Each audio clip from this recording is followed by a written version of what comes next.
Hello, hello mga mare, another mini vlog!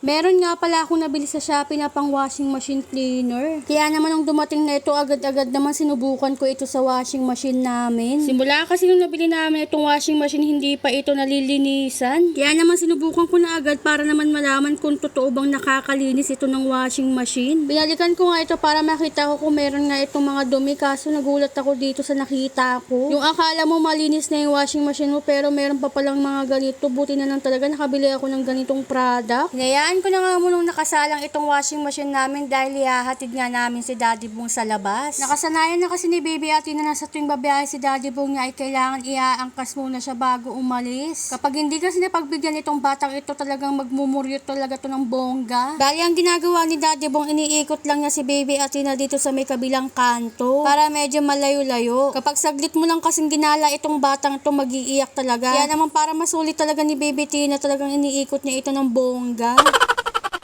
Kaya kung mapapansin yung mga mare, sanay na sanay si Baby Atina nyo na sumakay dito sa may motor ni Daddy Bong. Ikaw pa naman sumakay araw-araw dito, hindi ka masasanay.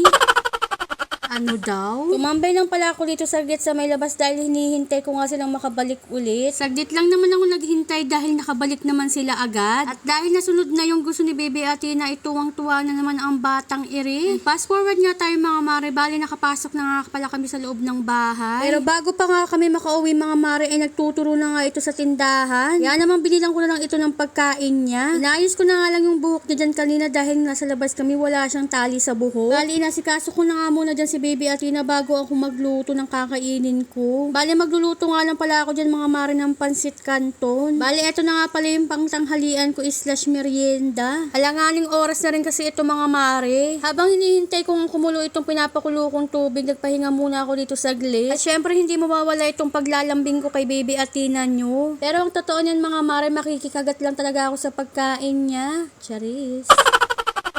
Nagugutom na kasi ako sa mga oras na yun mga mare, pero hindi naman halata sa katawan ko. Kaya naman yung nakita ko ng kumukulo na itong pinapakuluan kong tubig, nilagay ko na itong pansit canton. Este yung noodles pala ng pansit canton. Bali, hinalo ko nga lang pala ito ng bahagyo mga mare para magpantay yung pagkakaluto niya dahil konti lang talaga yung nilagay kong tubig dito. Kaya naman yung naluto na ito mga mare, tsaka ko naman tinanggalan ito ng tubig. Na matanggalan ko na nga pala ito ng tubig mga mare, tsaka ko naman isinalin dito sa may plato. Tapos sinunod ko ilagay ito mga seasoning ng pansit canton. Natatakam na naman tuloy ako dito sa pansit canton habang nag-voice over ako. Hindi ko talaga mapigilang hindi matakam. Wag mo sanang mapanood ito ng madaling araw mga mare, auto pansit canton ka talaga. Masya, damay-damay na ito mga mare. Tara, kantunan na. Charis!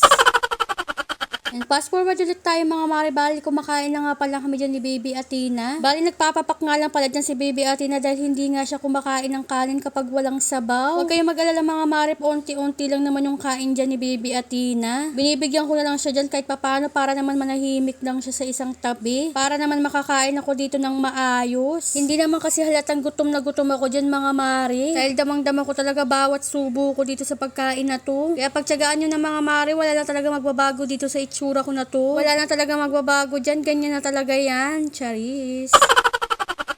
O siya mga mare, kung nagustuhan nyo nga itong video na to, please pa-like and share naman po. Yun lang. Salamat.